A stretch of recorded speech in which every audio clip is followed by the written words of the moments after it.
Hey, I'm up here on the Grand Mesa with Anna Robinson, who is an AmeriCorps serving with the Nature Connection. Hey, Anna, you lead ski programs for the Nature Connection with kids.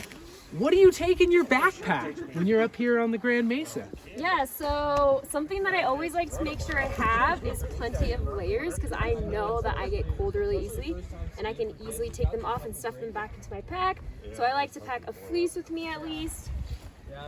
And I always like to bring mittens too, in case my gloves get wet or my hands get really cold or a kid's hands get really cold. It's a good option to have. Extra gloves, extra layer. Another extra layer too. This one's a little bit more water resistant too, in case it starts to get really wet.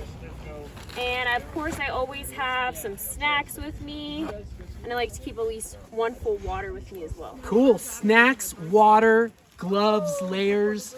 That's great. You know, the Grand Mesa is so well marked.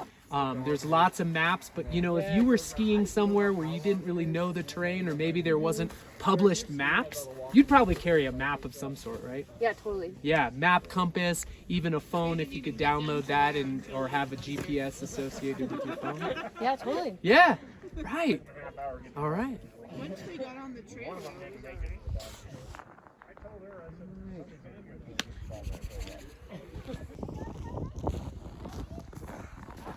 Hi, I'm Andrew, and I got layers on layers, and I am ready to go cross-country skiing or to do anything up in the cold, in the snow, on the Grand Mesa.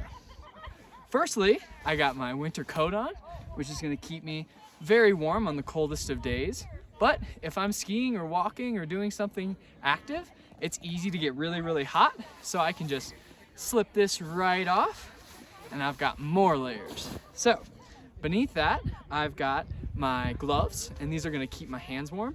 I also keep an extra pair of gloves that are a little thicker in case it's really cold and my hands start to get numb or something like that. Then I've got a hood so I can free the top of my head. A lot of heat escapes from the top of the head, so it's a great spot to have something to cover up and something to be able to take off. I've got a mid-layer. I've got a mid-layer jacket here. And this is just provides a little bit of warmth. It also protects me from the wind a little bit. So if I get too hot, I can strip this layer off and get rid of that. And then beneath that, I've got another little sweatshirt, another mid-layer. It's also relatively thin, and I'm all about having as many layers as possible. So I like a lot of thin layers, so that way I'm always comfy. And then beneath that, I've got a base layer, and that just is close to my skin, which keeps me dry and keeps me warm from the inside out.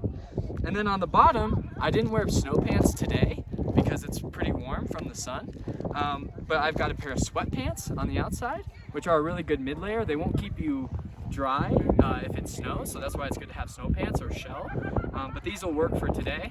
And then beneath, I've got a base layer, which are just long johns. They're fleece, which keep me warm on the bottom. You're not gonna let us see your base layers? Oh, well, sure. We've got, let's see here. How about your feet? What do you got on? You know, one of these guys. What do you have on your feet? One of these numbers. Oh, on my feet? Oh, these dogs? Well, down here we got a thick pair of winter boots, and they're very insulated, which keep the dogs nice and toasty down there. And I got 2 pairs of socks, both wool. If you've got wool, it's the absolute best, because even if it gets soaked, it keeps you warm because it's an organic fiber, which is awesome. And so yeah, I got 3 layers on my feet, 2 layers here, and then I had like 4 layers on the top, 2 different pairs of gloves. And oh, I've got a buff. I forgot to show you this. This is a fleece buff. It's super warm. And then if my ears are cold, I can just go like that, and I have a hat. So yeah, covering all my bases out here. Where do you get all this gear? You know, various places. Thrift stores? Thrift stores, sure. Collect it over the years, borrow it from friends, buy it from the store, accumulate it, find it. Lots of resources. Yeah, just scavenge generally. Thanks, Andrew. You're welcome.